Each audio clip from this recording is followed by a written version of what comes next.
Hello students, இப்போ நம்ம 2026 NEET exam வரப்போது. அதை எழுதுறதுக்கு நிறைய வாய்ப்புகள் தேடிட்டு இருப்பீங்க. எங்கேயாவது கிளாஸஸ் போய் சேரலாமா, இல்லை எப்படி பண்ணலாம் அப்படின்னு நிறைய பேர் ஆன்லைன்ல அல்லது யூடியூப் மூலமா கிளாஸஸ் கவனிச்சு அது மூலமா அட்டன் பண்ணலாமான்னு ட்ரை பண்ணுவீங்க.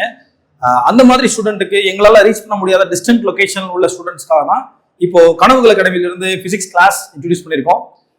ஸோ நமக்கு தெரியும் பயாலஜி அண்ட் கெமிஸ்ட்ரி அதை விட கொஞ்சம் டிஃபிகல்ட்டா ஸ்டூடெண்ட்ஸ் மேஜரா ஃபீல் பண்றது பிசிக்ஸ் எக்ஸாம் தான். நீட் எக்ஸாமினேஷன்ல அந்த பிசிக்ஸ் பார்ட் மட்டும் இன்னைக்கு நம்ம கிளாஸ் பார்க்க போறோம். ஃபியூச்சர்ல நம்ம கெமிஸ்ட்ரி அண்ட் பயாலஜி கிளாஸஸ் போறதை பத்தி நம்ம டிஸ்கஸ் பண்ணி அது ஓகே கன்வீனியன்டா இருந்தா அதுவும் போடுவோம். இப்போ பிசிக்ஸ் கிளாஸ்ல நீட்டோட அசஸ் சிலபஸ் நான் கொடுத்துருக்கேன். 2026 யூஜி நீட்டோட சிலபஸ் யூனிட் 1. யூனிட் 1ல இந்த first topic units of measurement இதான் இன்னைக்கு பார்க்க போறோம் இந்த கிளாஸ்ல. இதுக்கப்புறம் ஃபர்தர் கிளாஸஸ்ல சிஸ்டம் ஆஃப் யூனிட்ஸ் இதெல்லாம் பார்க்க போறோம். சரிங்களா? இன்னைக்கு கிளாஸ்ல யூனிட்ஸ் அண்ட் மெஷர்மெண்ட்ஸ் மட்டும் பார்க்கலாம். First units of measurements. Units of மெஷர்மெண்ட்ல நிறைய யூனிட்ஸ் இருக்கு. நமக்கு தெரியும் மில்லிமீட்டர் யூனிட் இருக்கு, சென்டிமீட்டர் அப்படின்னு ஒரு யூனிட் இருக்கு, மீட்டர் அப்படின்னு ஒரு யூனிட் இருக்கு. இதெல்லாம் வந்து எங்க பயன்படுத்துறாங்க அப்படின்னு நீங்க யோசிச்சு பாருங்க. அதே மாதிரி நமக்கு தெரிஞ்சு இந்த ஜான் விரல வச்சு அளக்கிறது, ஜான் இப்படி அளப்பாங்க பாத்தீங்கன்னா, ஒரு ஜான் 2 ஜான் இப்படி அளக்கக்கூடிய ஒரு யூனிட் இருக்கு. அப்புறம் அந்த பூக்கடையில போய் கேட்டீங்கன்னா அவங்க முளத்துல அளந்து கொடுக்குறாங்க பூவை. அது ஒரு வித்தியாசமான யூனிட். அதே மாதிரி கொஞ்சம் பழைய காலங்கள்ல நீங்க போனீங்கன்னா படி அப்படின்னு ஒரு அளவு இருந்துச்சு. படின்றது ஒரு வகையான மெஷர்மெண்ட். அது நீங்க அரிசியெல்லாம் வந்து படி கணக்குல தான் வாங்குவாங்க. அதே மாதிரி மரக்கா அப்படின்னு ஒரு பெரிய யூனிட் இருந்துச்சு. அது படியை விட கொஞ்சம் ஜாஸ்தி பெருசா இருக்கும். அது நிலக்கடலையெல்லாம் அளக்கிறதுக்கு யூஸ் பண்ண ஒரு பழைய சிஸ்டம் ஆஃப் யூனிட்ஸ். அது லோக்கல்ல பயன்படுத்துவாங்க. இப்போ வேற வெரைட்டி ஆஃப் யூனிட்ஸ் இருக்கும்போது நம்ம ஏன் ஒரு பர்டிகுலர் யூனிட்டை மட்டும் சூஸ் பண்ணி அதை மட்டும் நம்ம படிக்கிறோம் அப்படின்னு பார்க்கணும். அதுல நம்ம சூஸ் பண்ணிக்கிற யூனிட் வந்து எஸ்ஐ யூனிட்ஸ் சொல்றோம். SI units. SI stands for system international அப்படின்னு உங்களுக்கு தெரியும். சிஸ்டம் இன்டர்நேஷனல் அப்படின்னு அர்த்தம் உலகளாவியே இருக்கிற எல்லா நாடுகளாலும் ஏற்றுக்கொள்ளக்கூடிய ஒரு காமனான unit. So everybody accepts this unit. அப்படின்னா என்ன அர்த்தம்னா, நீங்க ஆஸ்திரேலியால போய் ஒரு யூனிட் சொன்னீங்கன்னா அதே யூனிட் இங்கிலாந்துலயும் இருக்கும், அதே இது அமெரிக்காவிலும் இருக்கும், அதே இது இந்தியாவிலையும் கூட ஃபாலோ பண்ண முடியும். So same unit. Example metre. சரிங்களா? ஸோ மீட்டர் எடுத்துக்கிட்டீங்கன்னா ஆஸ்திரேலியால போனாலும் அந்த யூனிட் இருக்கு, அல்ல வேற எந்த நாடுகள் போனாலும் அந்த யூனிட் நீங்க பார்க்கலாம்.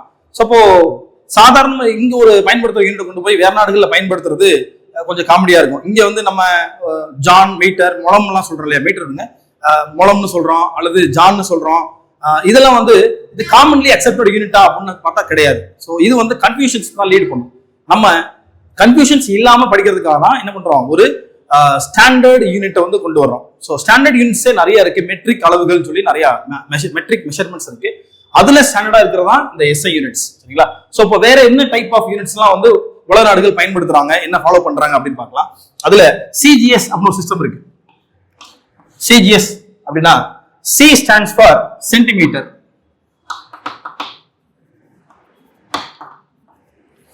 G stands for gram, S stands for second.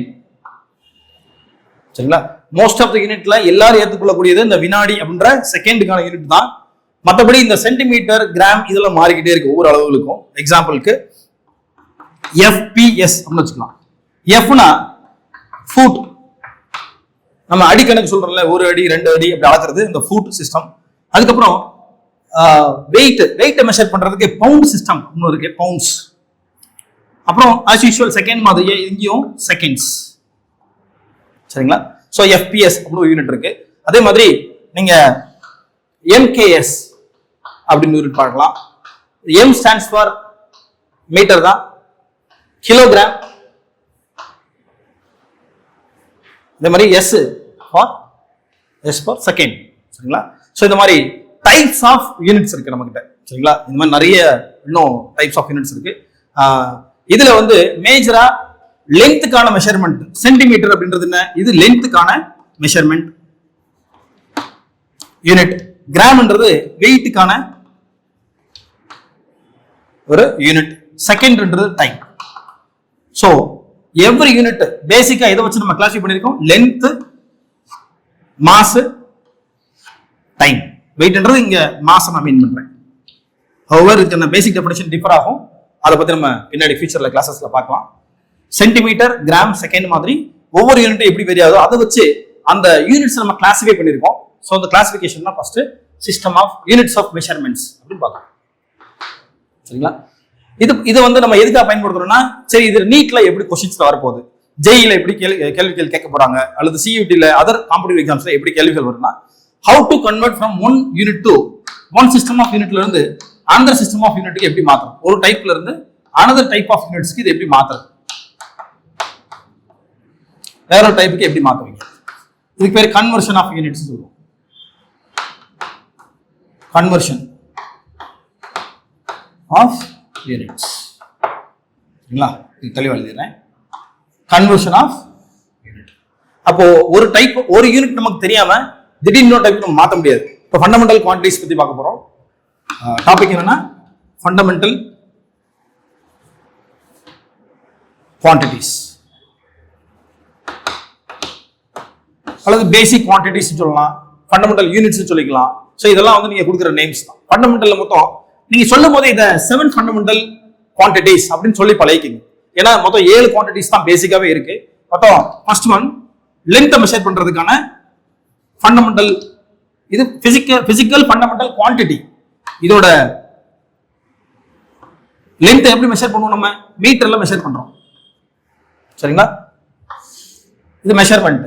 இதோட சிம்பிள் எம் அப்படின்னு சிம்பிள் கொடுக்க போறோம். சரிங்களா? அதே மாதிரி மாஸ், மாஸோட எஸ்ஐ யூனிட் எப்படி சொல்லுவோம், அப்ப இது வந்து நீங்க எஸ்ஐ யூனிட் வச்சுக்கலாம். இது வந்து சிம்பிள்ஸ் வச்சுக்க வேண்டியது. இது பிசிக்கல் குவான்டிட்டிஸ், ஒரு டேபர் காலம். சரிங்களா?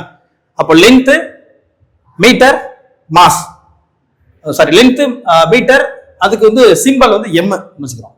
மாஸ்க்கு கிலோகிராம், கிலோகிராம் அப்படின்னா KG, simple time seconds, simple S, amount of substance,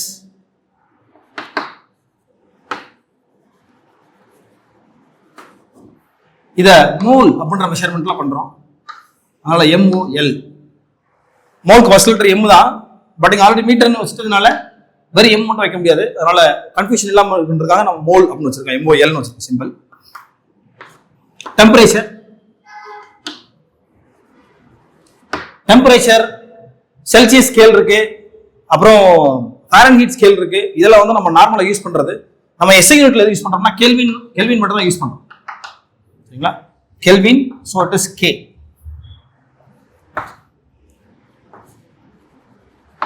luminous intensity, இது வந்து இன்டென்சிட்டி ஆஃப் லைட் பத்தி சொல்றதுக்கு luminous intensity சொல்றோம். இது வந்து கேண்டிலா அப்படின்னு ஒரு யூனிட் வச்சு மெஷர் பண்றோம். Candela CD. இன்னும் ஒரு யூனிட் இருக்கு,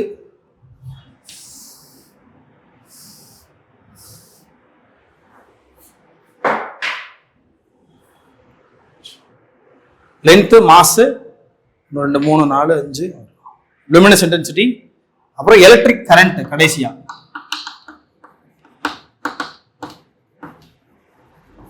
எலக்ட்ரிக் கரண்ட் ஆம்பியர் அப்படின்னு யூனிட் இருக்கு, A அப்படின்னு சிம்பிள் வச்சிருக்கோம். சரிங்களா? இதுதான் ஃபண்டமெண்டல் குவான்டிட்டிஸ். ஃபண்டமெண்டல் குவான்டிட்டிஸ் முடிச்சிருக்கோம். அடுத்து டிரைவ்டு குவான்டிட்டிஸ். இந்த பேசிக்ஸை வச்சு நம்ம எந்தெந்த குவான்டிட்டிஸ்லாம் நம்ம டிரைவ் பண்ணி எடுக்க போறோம் அப்படின்னு பார்க்கலாம். அதுல லென்த் வச்சு நம்ம ஏரியா டிரைவ் பண்றோம். அதே மாதிரி ஏரியா அண்ட் லென்த் வச்சு நம்ம வால்யூம் டிரைவ் பண்ணிக்கலாம். ஸோ எப்படி எப்படிலாம் டிரைவ்டு குவான்டிட்டிஸ் கொண்டு வரோம் பார்ப்போம். இது வந்து பேசிக்கா 7 தான் இருக்கு. அதனால இதை 7 ஃபண்டமெண்டல் குவான்டிட்டிஸ் ஞாபகம் வச்சுக்கலாம். ஆனா டிரைவ்டு குவான்டிட்டிஸ்ல உங்களுக்கு அந்த மாதிரி குறிப்பிட்ட நம்பர் கிடையாது. உங்க ரெஃபரன்ஸ்க்காக மட்டும் வேணும்னா NCERT புக்ல பாத்தீங்கன்னா NCERTல வந்து 94 ஃபார்முலாஸ் கிட்ட இருக்கு. 94 ஃபார்முலாஸ். இதுல ஃபண்டமெண்டல் குவான்டிட்டிஸ் வந்து 7. இது ஃபிக்ஸ்டு. நீங்க NCERT புக் எடுத்து பார்த்தாலும் சரி, அல்லது ஸ்டேட் போர்ட் சிலபஸ்ல ஒரு புக் எடுத்து பார்த்தாலும் சரி, இது 7 குவான்டிட்டிஸ் தான் இருக்கு.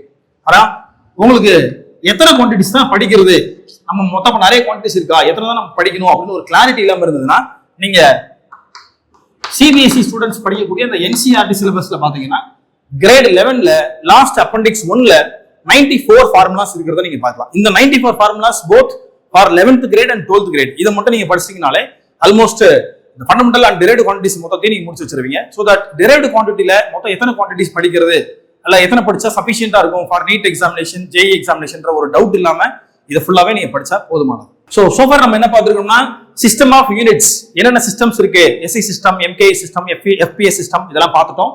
அதுக்கப்புறம் ஃபண்டமெண்டல் குவான்டிட்டிஸ் பத்தி சொல்லியிருக்கோம். இன்ட்ரோடக்ஷன்ல என்ன பேசிக்கான குவான்டிட்டிஸ் இருக்கு, 7 ஃபண்டமெண்டல் குவான்டிட்டிஸ் பத்தி சொல்லியாச்சு. நீ அடுத்த கிளாஸஸ்ல டிரைவ்டு குவான்டிட்டிஸ், ஃபண்டமெண்டல் குவான்டிட்டிஸ் வச்சு எப்படி நம்ம டிரைவ்டு குவான்டிட்டிஸை கொண்டு வர்றது, அதோட எஸ்ஐ யூனிட்ஸை எப்படி டிரைவ் பண்றது, சரிங்களா? அதை ரெண்டையும் நம்ம பார்க்க போறோம். இது நடத்துன வரைக்கும் ஏதாவது டவுட்ஸ் உங்களுக்கு இருந்ததுன்னா, உங்களுக்கு டவுட்ஸ் பெரும்பாலும் வர வாய்ப்பு இல்லை, ஏன்னா அது பேசிக்கான குவான்டிட்டிஸ் தான். டவுட் இன்கேஸ் ஃபர்தரா உங்களுக்கு இருக்கு அப்படின்னா எங்களுக்கு கமெண்ட் செக்ஷன்ல போடுங்க, நம்ம இமீடியட்டா அதை ரிப்ளை பண்ணி உங்களுக்கு பார்க்கலாம்.